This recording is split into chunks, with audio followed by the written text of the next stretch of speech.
Hello everyone and अस्सलाम वालेकुम। मैं एक साइंस टीचर हूँ और मेलबर्न में रहती हूँ। इन गर्मियों की छुट्टियों में हमने सिडनी जाने का फैसला किया बाय रोड। तो इस वीडियो में मैं आपको इस रोड ट्रिप का हाल सुनाऊंगी और फिर इंशाल्लाह अगली वीडियो में मैं आपको सारा हाल सिडनी में हमने 3-4 दिन कैसे गुजारे वो सारा बताऊंगी। तो लेट्स स्टार्ट। तो इस रोड ट्रिप के लिए हमारे पास 2 ऑप्शन थे। एक तो ये था कि हम सीनरिक व्यू की तरफ से जाएं जो कि प्रिंसेस हाईवे की तरफ से रास्ता निकलता है, और दूसरा यूज़ करें नेशनल हाईवे को सीधे सीधे और उस तरफ से जाएं। तो हमने डिसाइड किया कि नहीं, हम 13 घंटे वाला सफ़र करेंगे और सीनरिक व्यू की तरफ से प्रिंसेस हाईवे की तरफ से होते हुए जाएंगे। इस मैप में आप देख सकते हैं कि ये जो प्रिंसेस हाईवे का रास्ता है वहाँ पर मुख्तलिफ स्टॉप भी मैंने दिखाए हुए हैं जहाँ पे हमें रुकना है। 206 प्रिंसेस हाईवे पर हमारा मोर्टल है, वहाँ ओवरनाइट स्टे करना है और फिर आगे की तरफ जाना है। तो ये जो जर्विस बे का स्टॉप है यहाँ पर हम नहीं रुक सके, लेकिन इनिशियली हमने सोचा था कि हम यहाँ भी रुकेंगे। तो मैं आगे की स्लाइड्स में थोड़ा सा इसकी और डिटेल्स आपको बताती हूँ। तो यहाँ पर इस मैप में हमारा पहला स्टॉप है लेक्स एंट्रेंस पर। ये विक्टोरिया में ही है और यहाँ तक पहुँचने में तकरीबन हमें 4 घंटे लगेंगे। इसके बाद फिर लेक्स एंट्रेंस से जब हम आगे जाएंगे तो मैरम्बोला तक हमें पहुँचने में तकरीबन 3.5 घंटे लगेंगे, क्योंकि बीच में मुख्तलिफ सर्विस स्टेशंस पे रुकते हुए जाएंगे। हो सकता है पेट्रोल भी भरवाना हो कहीं से। तो इस तरीके से जो एग्जैक्ट टाइमिंग है उससे आप आधा घंटा 1 घंटा ऊपर हो सकता है। मैरम्बोला से आगे तकरीबन 1.5 घंटा लगेगा हमें नैरोमा पर, जो हमने बुकिंग कराई हुई है ओवरनाइट स्टे के लिए एक होटल में। तो इस तरीके से वहाँ पर हम ओवरनाइट स्टे करेंगे। तकरीबन हमारा अंदाज़ा है कि 6 बजे तक, शाम के 6 बजे तक हम वहाँ पहुँच जाएंगे और फिर रात को स्टे करके और फिर सुबह जितना जल्दी पॉसिबल हो सकेगा वो निकल जाएंगे आगे के लिए। नारोमा से निकलकर जर्विस बे तक तकरीबन हमें 2.5-3 घंटे लगने हैं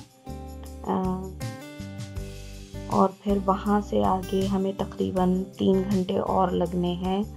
तो हमारी कैलकुलेशंस के मुताबिक अगर हम सुबह को 9 बजे भी निकलते हैं नैरोमा से, तो हम इंशाल्लाह शाम के 3-4 बजे तक पहुंच जाएंगे सिडनी।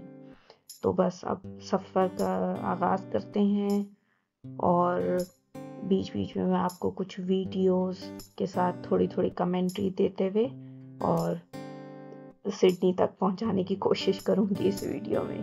तो चलिए शुरू करते हैं। In 800 meters, keep right to stay on M1. तो हमने ये सफ़र तकरीबन शुरू किया 5:45 बजे सुबह को और सीधे पेट्रोल पंप गए, पेट्रोल वगैरह भरवाया, गूगल मैप से स्टार्ट किए और M1 की तरफ सफ़र शुरू किया। हमने ये सफ़र हॉथॉर्न ईस्ट से शुरू किया मेलबर्न में और हमारे अंदाजे के मुताबिक तकरीबन 7 बजे तक इंशाल्लाह हम M1 तक पहुंच जाएंगे। Continue on M1 for 13 kilometers.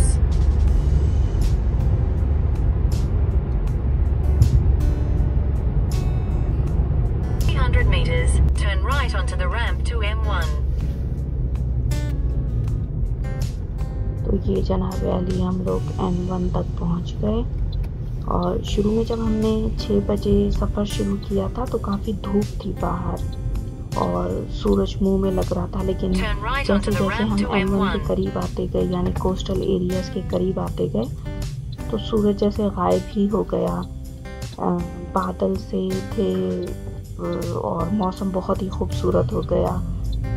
वैसे तो ज़ाहिर है हम मेलबर्न में रहते हैं और मेलबर्न का तो मौसम भी बहुत ही अनप्रेडिक्टेबल होता है। एक दिन में आप 4 मौसम Continue देख for रहे होते हैं, 106 लेकिन kilometers. मतलब इस सफ़र का मज़ा आने लगा।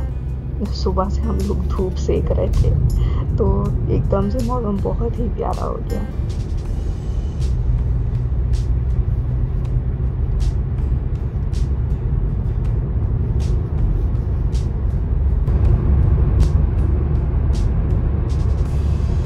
तो जैसे ही हम M1 पर पहुँचे, तकरीबन मेरा ख्याल है कि 8-10 मिनट में हमने क्रॉस किया गम्बाया थीम पार्क को। ये थीम पार्क बहुत वाटर पार्क भी है और बहुत सारी जैसे लूना पार्क में राइड्स हैं, तो इसमें वो राइड्स भी आपको मिलेंगी। यहाँ पे मैंने वेबसाइट भी दे दी है, अगर आप जाके चेकआउट करना चाहें और कभी कोई ट्रिप अरेंज करें तो बहुत ही इंटरेस्टिंग और मज़े की ट्रिप होगी।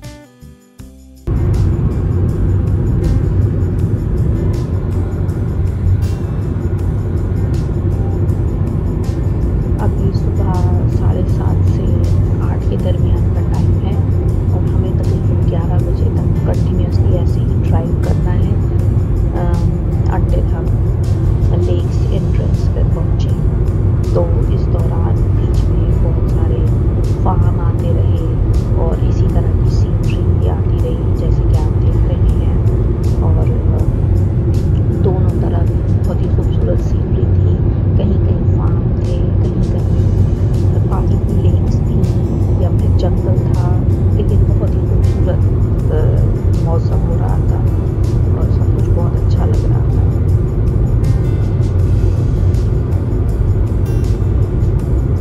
तकरीबन 11-11:30 के बीच हम लोग पहुँचे लेक्स एंट्रेंस पर।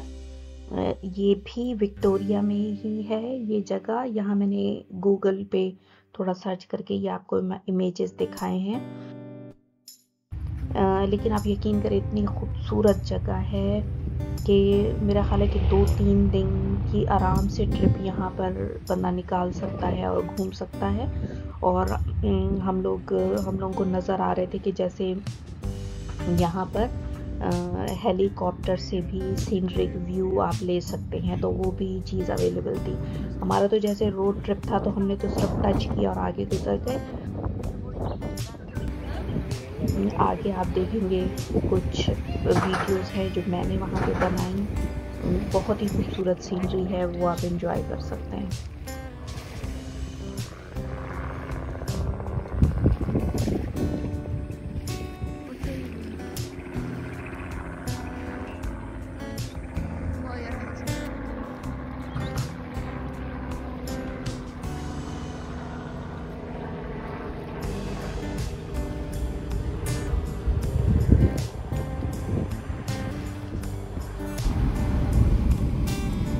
हम 12 बजे तक वहाँ से निकल गए थे, लेकिन बहुत ही खूबसूरत जगह है।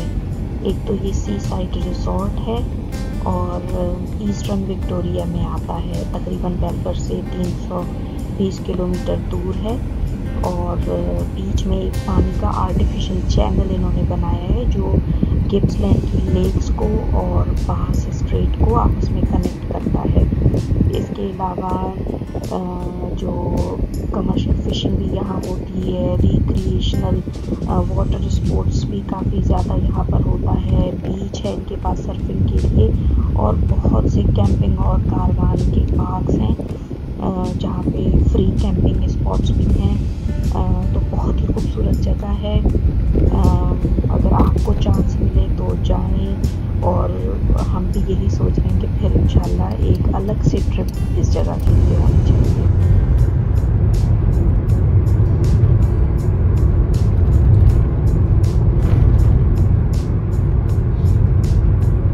अब हमारी अगली डेस्टिनेशन है मैरम्बुला और वहाँ तक पहुँचने में हमें लगे दौरान बीच में कहीं हम न्यू साउथ वेल्स की बॉर्डर भी क्रॉस करेंगे।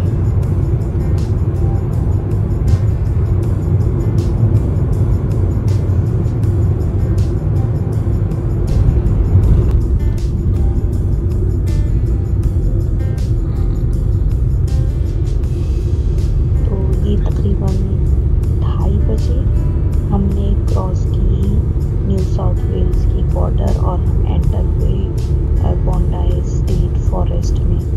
और बहुत ही खूबसूरत लश ग्रीन किस्म का फॉरेस्ट था। और ये रास्ता भी ऐसा था कि बिल्कुल कोई ट्रैफिक ही नहीं लग रहा था, और बहुत ज़्यादा ऊंचाई नीचाई और बड़ा सा क्या कहना चाहिए कि सीधा रास्ता नहीं था, आड़ा तिरछा।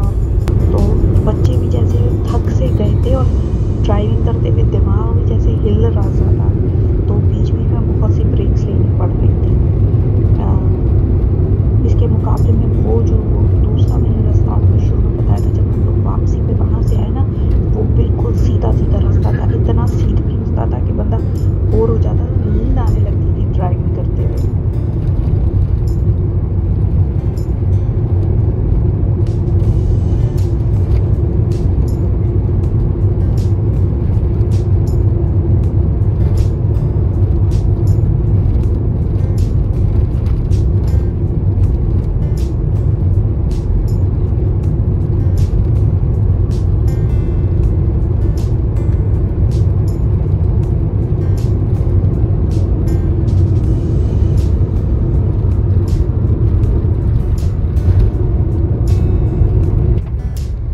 In 500 meters, at the roundabout, take the first exit onto Imlay Street, France Highway.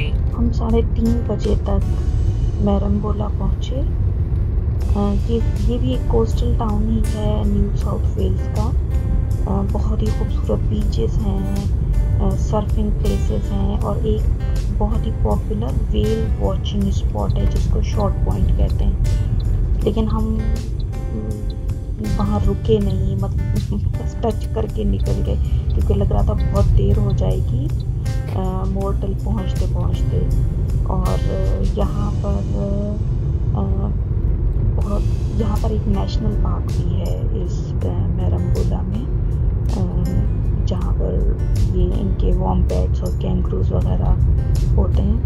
तो आप यकीन करें, हर जगह ऐसी जगह है जिसे पूरे एक दो दिन, बल्कि हफ्ता भी बंदा आराम से गुजार सकता है।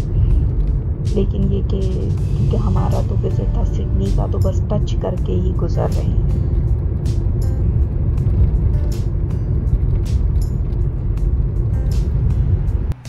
मैरम्बोला के बाद हमने ये बेगा क्रॉस किया। बहुत ही खूबसूरत सीनरी थी यहाँ पर, इसलिए थोड़ी देर रुक गए और ये कुछ वीडियोस बनाई। ये जगह बेगा काफ़ी मशहूर है अपने चीज़ के लिए। बेगा से मैरोमा की तरफ जाते जाते ये कुछ खूबसूरत सीनरी है जो मैंने रिकॉर्ड की। एंजॉय कीजिए।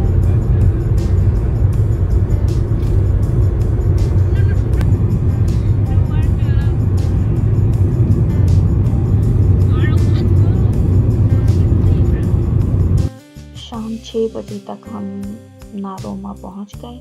हमारी अकोमोडेशन फारनबोरो मोटेल में थी। 150 ओवरनाइट हमने पे किया, जिसमें हमें 2 सिंगल बेड और 1 डबल बेड मिला साथ में, और सारी फैसिलिटीज़ भी मौजूद थी। उनकी मज़ीद तफसील के लिए आप इस वेबसाइट। सुबह तकरीबन 9 बजे तक हम लोग निकल चुके थे मोटल से, और फिर हमने नारोमा शहर देखना शुरू किया। ये भी एक कोस्टल सिटी है और बहुत बहुत बहुत ही खूबसूरत जगह है। मस्ट वॉच मैं तो कहूँगी। और इसका जो नाम है वो एबोरिजिनल लैंग्वेज से लिया गया है, जिसका मतलब है क्लियर ब्लू वाटर्स। और तकरीबन यहाँ पे 3000 लोग रहते हैं। मुस्लिम आबादी बहुत कम है।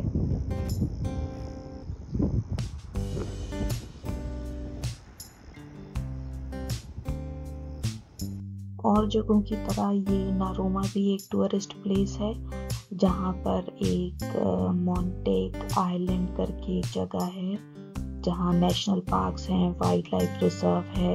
इसके अलावा माउंट ड्रोमेट्री एक जगह है, जिसको इसका ये नाम डॉर्मेट्री कैमल से रिजेम्बलेंस की वजह से कैप्टन कुक ने दिया था।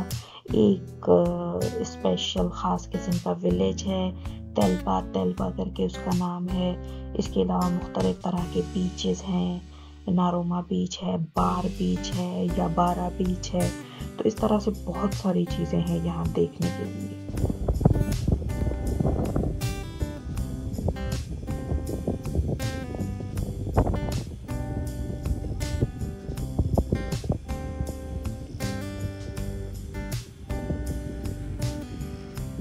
इस वक्त मैं नारोमा गोल्फ कोर्स के करीब ही खड़ी हुई हूँ। ये 1930 में बनाया गया था और इसके चारों तरफ बहुत खूबसूरत सीनरी है।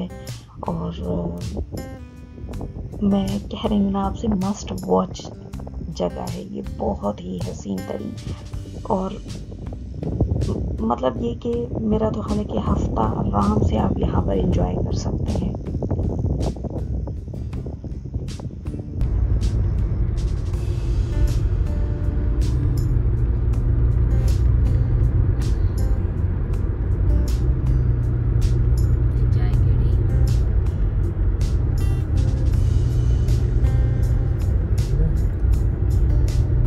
बस अब हम दोबारा प्रिंसेस हाईवे पर पहुंच चुके हैं और अब हमें ये कोशिश करनी है कि 3-3:30 बजे तक सिडनी पहुंच जाएं, जहां हमने एयरबीएनबी से अपार्टमेंट बुक किया है। तो लेट्स गो।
खूबसूरत सीनरी रिकॉर्ड की हुई है, एंजॉय करें।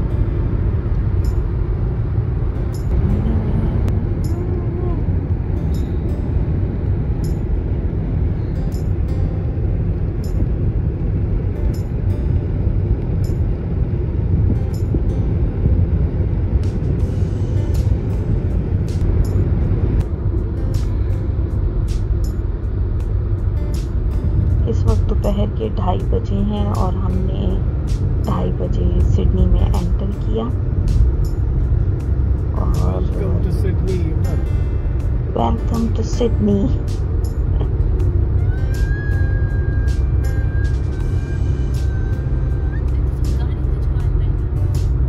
ये हम सिडनी में हैं और अपनी डेस्टिनेशन की तरफ जाते हुए गुजर रहे हैं M5 रोड टनल से, जो कि किंग्सफोर्ड स्मिथ एयरपोर्ट पे बना हुआ है।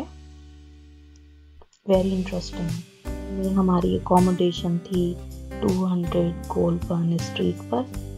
तो तकरीबन 3:30 बजे तक हम वहाँ पहुँच चुके थे और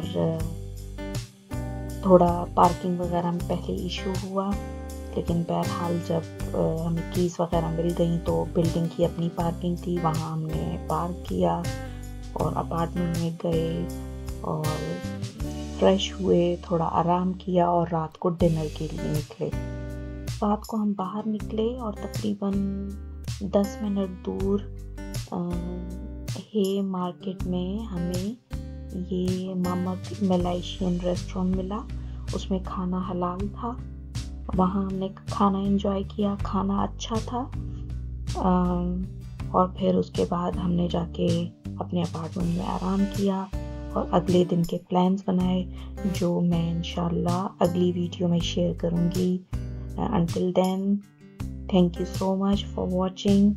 और अगर आपको हमारा कंटेंट पसंद आया है तो प्लीज़ लाइक करें, सब्सक्राइब करें, कमेंट करें।